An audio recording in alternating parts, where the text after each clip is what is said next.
Education research opened door in the field of education as a professor in school, college, and university, a researcher in education research center, and administration position in non-formal education, industry, and business.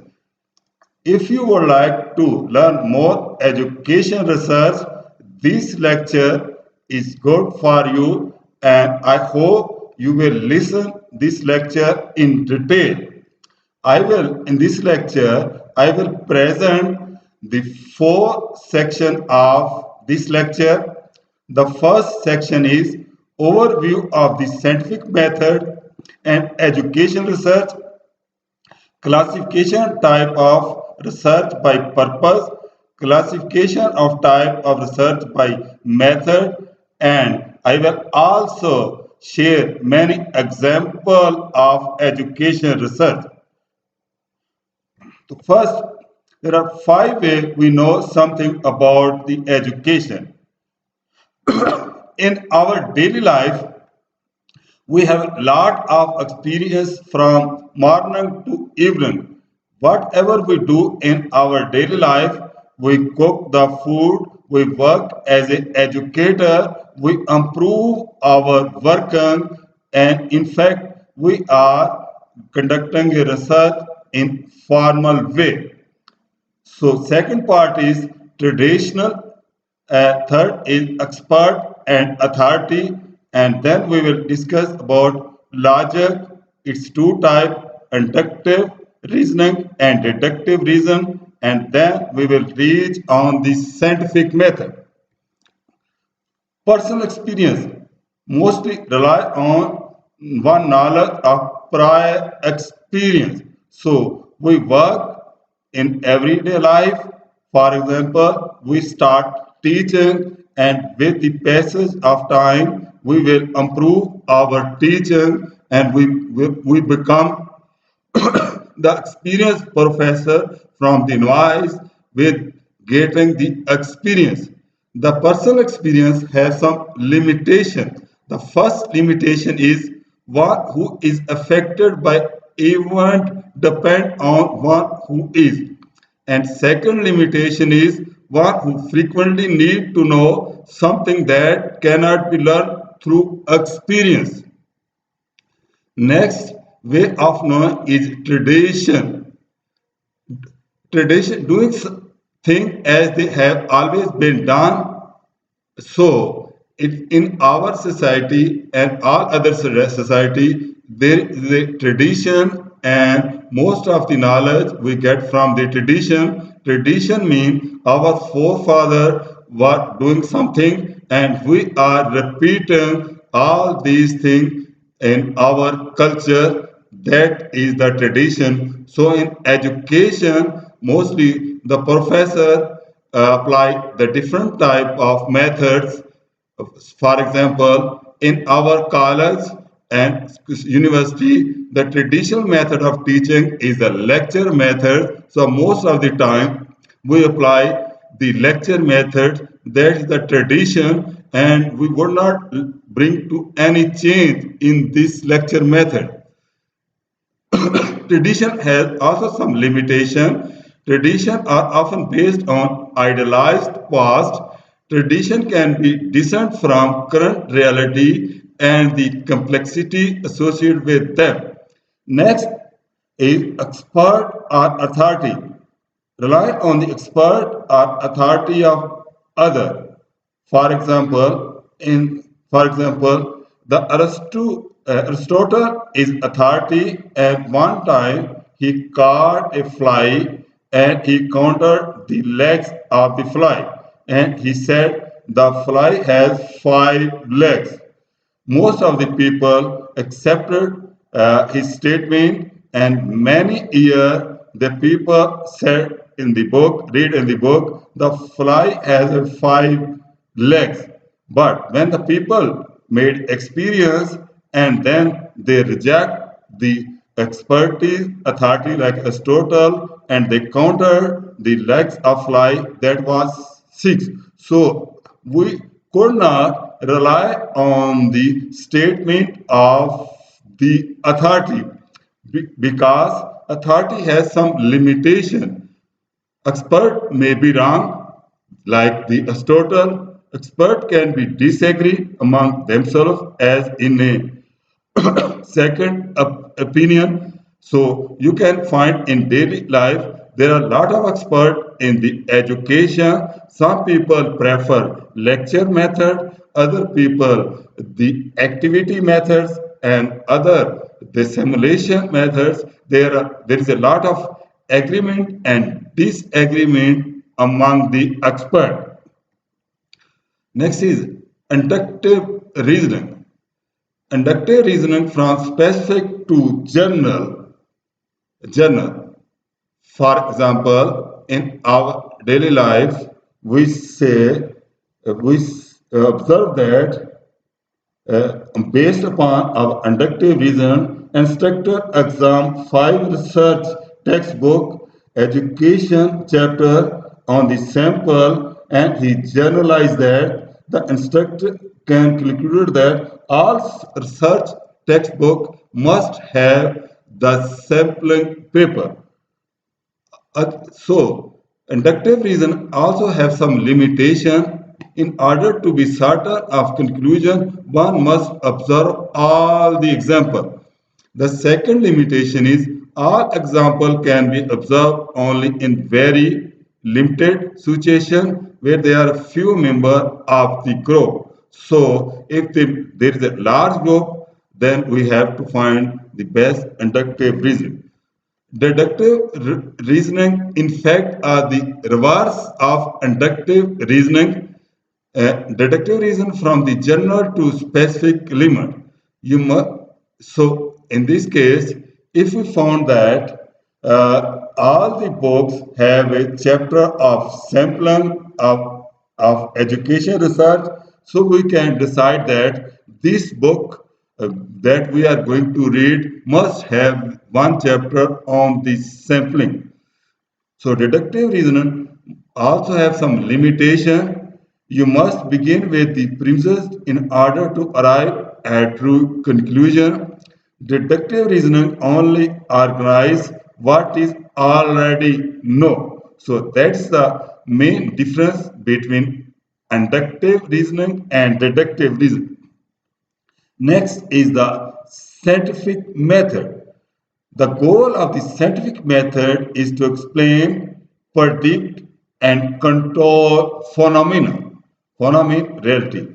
This involves the acquisition of knowledge and the development and testing of theory. So, in scientific way, we actually first develop the knowledge and then test the theory of various. The use of scientific method is more efficient and reliable than any other source of knowledge. So in science and technology, most of the time we use the scientific methods. The scientific methods have the 5 step. The first step is recognition and definition of the problem. So in daily life, you first of all you find the problem, and for example in your daily life problem is that your students are not learning science in better way, so that's a problem.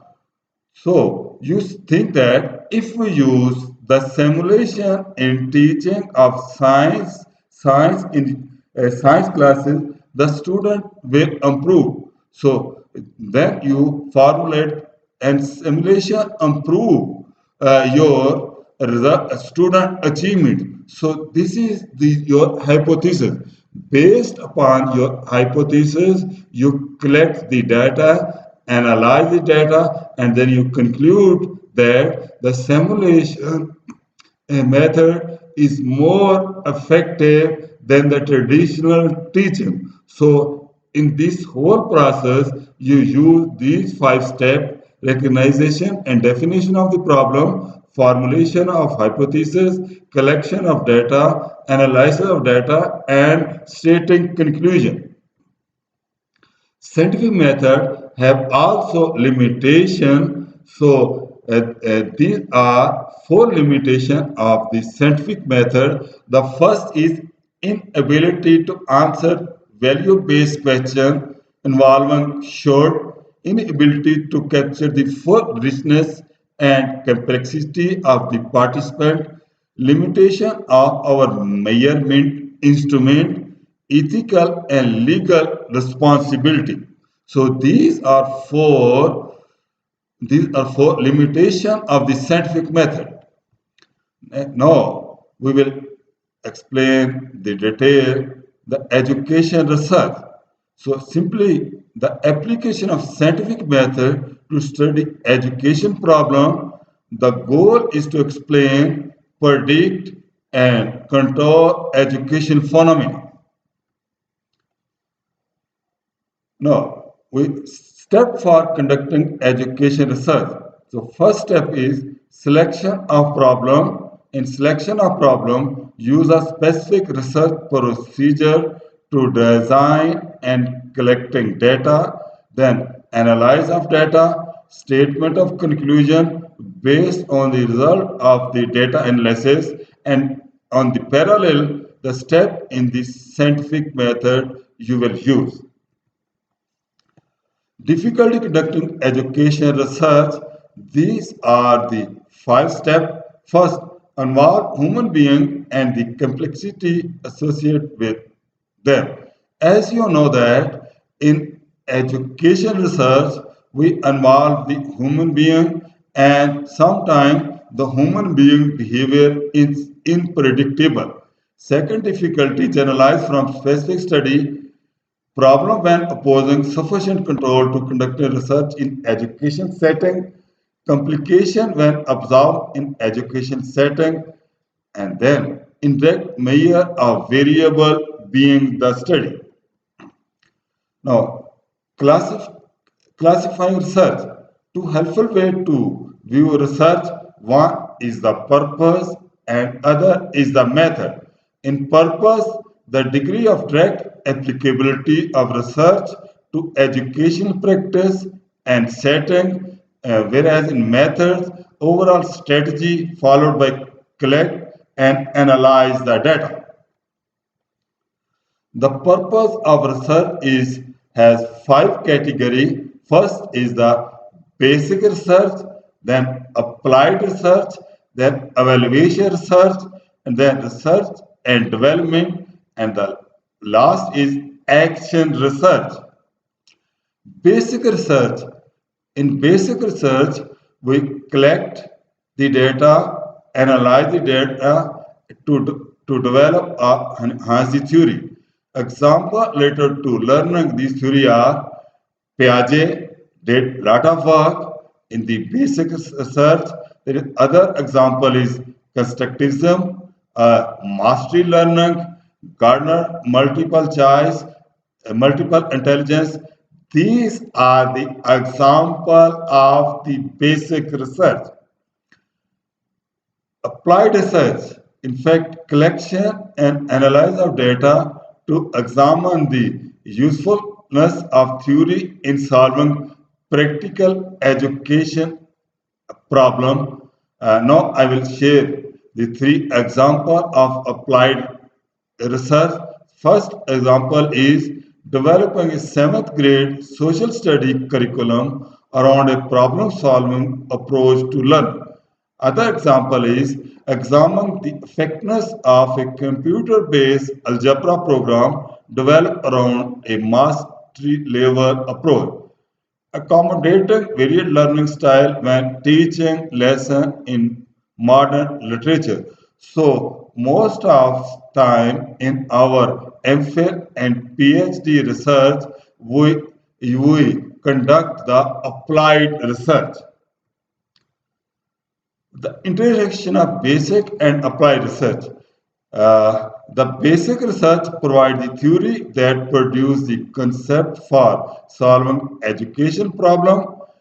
Applied research provides the data to help support, guide, and revise the development of theory. So most of the applied research are underpinning of the basic research. Next, elevation research. In elevation research, the collection and analysis of data to make decision related to the merit or worth of a specific program. Merit related to program accomplish what it was supposed to accomplish. Worth related to evaluate teach to program by using it. So these are two specific program for evaluation of the research. Uh, there are type of evaluation research. The first is formative evaluation. Formative evaluation is designed to inform and improve a program while it is being developed or implemented. So, in simple words, formative evaluation is designed when program is going to run. Other is summative evaluation is designed to make decisions regarding the overall quality of the program being evaluated. So summative evaluation research is conducted at the end of the program. Evaluation research example. I would like to share two examples of evaluation research. The first example is that computerized algebra program being used in William Middle School has been installed properly, is being used properly, and student achievement increasing as a result of its use. The second example is computer algebra program being used in university lab school is perceived to be an efficient and effective expenditure of the university. So from this example, you can tell me which is the example of the formative research and which is the example of summative uh, research. Research and development. The development of effective product for use in school.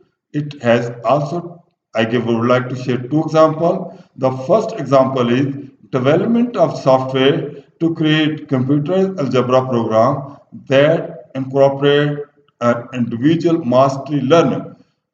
For example, there is a software, the simulation, and using of this software, you would like to improve the algebra program in the school.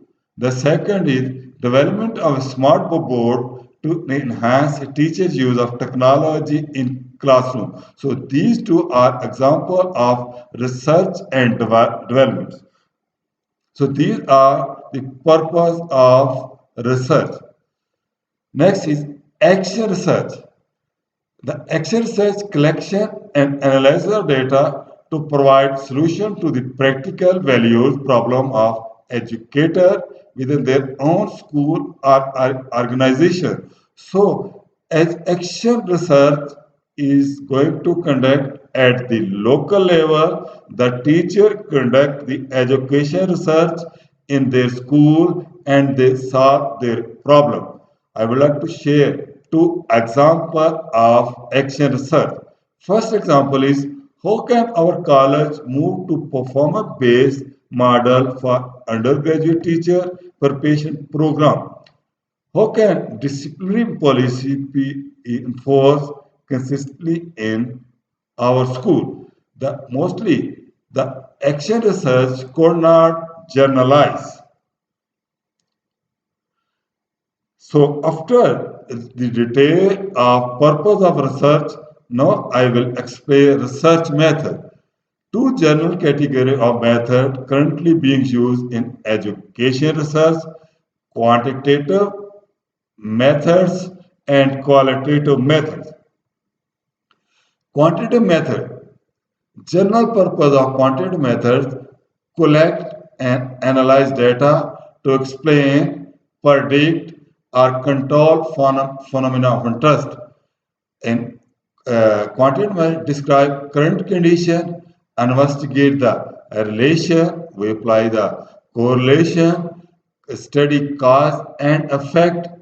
So, in quantitative research, we have assumption of the researcher will live in a stable, uniform, and coherent world. It's not practical, but we assume it. We can measure, understand, and generalize about our world, generally regarded as a positivist perspective. So these three are assumptions in quantitative research method. Characteristic of the quantitative research method. So first is numerical data. In simple word, we can say the quantitative research is the research of the number, use of formally stated hypothesis and procedure, use of control to minimize the effect of factor that could interfere with the outcome of research. Large number of participants subject uh, objective detached researcher. So researcher could not involve himself or herself in research. Use of pencil and paper and questionnaire. Nowadays, more in the quantitative research, we use the different type of the tool for collecting and analyzing data.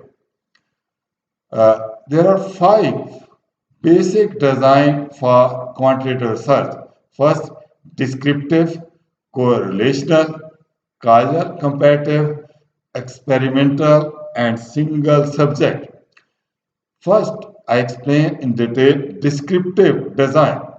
The purpose of descriptive design to describe current status of variable of interest to the researcher. I have four examples. First example is how many students drop out of school in Meta. What are the attitude of parents, student, and teacher concerning on extended school? What kind of activity typically occur in sixth grade art class and how frequently does each occur? To what extent are elementary teachers use math manipulate? So these are four examples of descriptive design. Next, correlational research. The purpose of correlation design is to ascertain the extent to which two or more variables are statistically related. I would like to share three examples. What is the relation between math score and student overall grade? Is a teacher's sense of efficacy related to his or her effectiveness? Do significant relation exist between the type of activity used in math class and student? So, in correlation research, we find the relation between variable. This design does not imply causations. So, causation in other matter. Causal comparative. The purpose of causal comparative research to explore relation among variables that cannot be actively manipulated or controlled by researcher. There are three examples of causal comparative. First is what is the effect of part-time employment on the achievement of high school student? What characteristics differentiate students who drop out from those who do not? What is the effect of attending a magnet school on student achievement? So these are three examples for elaborating the causal comparative design. Note that important characteristic is that independent variable has already been manipulated in causal comparative design. Experimental research. Purpose of experimental research is to establish cause and effect relation between variable.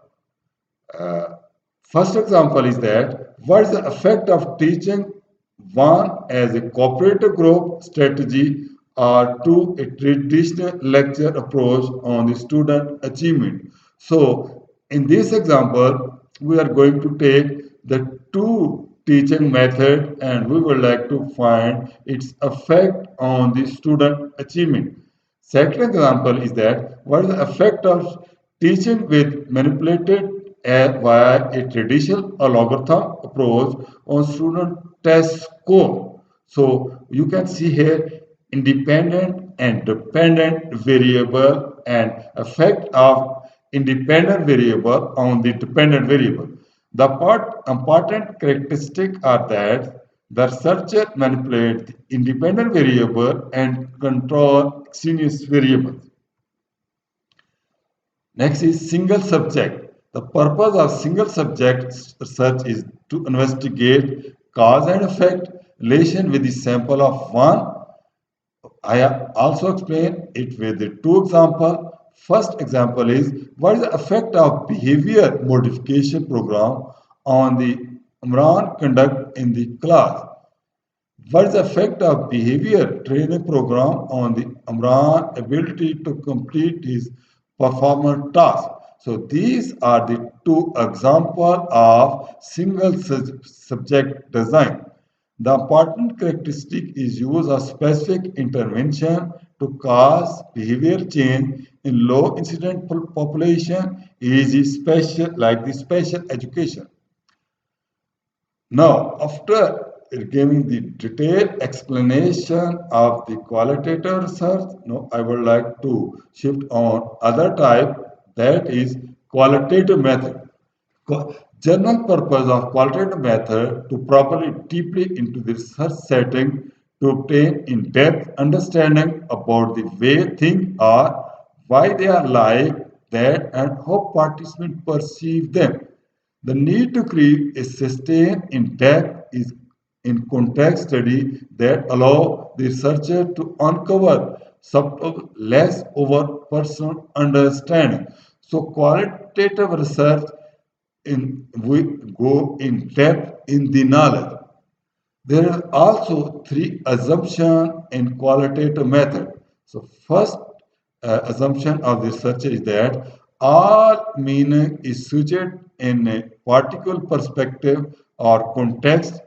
Different people and group often have different perspective and context. So there are many different meaning in the word, generally regarded as a post positive perspective. So these are three assumptions of the qualitative research method for the researcher.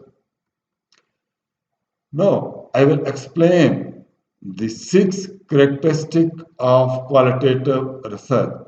First characteristic is that there are no hypotheses guiding the researcher, rather a general issue known as the foreshadow problem suggests the general issue of concern. Second characteristic that problem and method tend to evolve over the course of the study as understanding of research context and participant deeper. The third characteristic is that phenomena are examined as they exist in a natural context and they are viewed from the participant perspective. There are few participants involved in the study. Data analysis is interpretative in nature. The researcher interacts extensively with the participant. Qualitative method. There are two methods. One is narrative and other is the ethnography. Narrative. The purpose of narrative method focus on studying a single person and gathering data through the collection of stories that are used to construct a narrative about the individual experience and the meaning he and she attribute. So a narrative is the person we collect the story and then we analyze the data. Example of narrative design of qualitative research are what are the experience of veteran teacher who has been moved into administrative position in her school?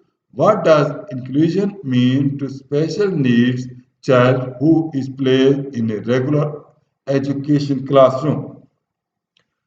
Next, qualitative design is ethnography. The purpose of ethnography is to obtain an understanding of the shared belief and practice of particular group or culture. The example of ethnography research are what is the nature of the problem teacher encounter when they begin using a constructivist approach to instruction after having taught using a very traditional approach for 10 years. Why does a sense of failure permeate everything about this particular high school? Quantitative and qualitative method. Qualitative and nature of quantitative and qualitative approach, different approach, exploratory and explanatory, considering of the strength and weakness of different approach for specific purpose. So quantitative versus quantitative method. Quantitative and qualitative. The ultimate goal when choosing a design is to produce a credible answer to the research question. So here I would like to share the research question. The research question drive to choice of research design. The characteristic of specific design suggests they will produce more credible answer to the specific type of research question than other design. Specific purpose, specific procedure, analyze for each design. Using your knowledge. So, dear scholar, you will use your own knowledge to examine the following study and categorize them as a quantitative or qualitative. If quantitative, categorize them as a descriptive, correlation, causal comparative, experimental, and single. Whereas and if a qualitative categories them in narrative and ethnography. So no, you have to use your knowledge in the specific design.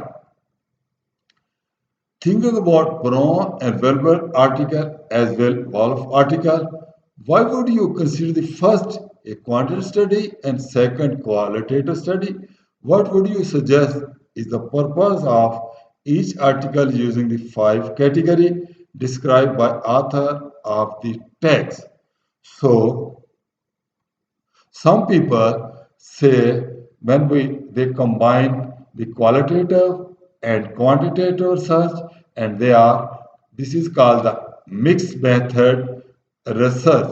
Nowadays the mixed method research is very popular. In next lecture I will explain about the mixed method research in detail.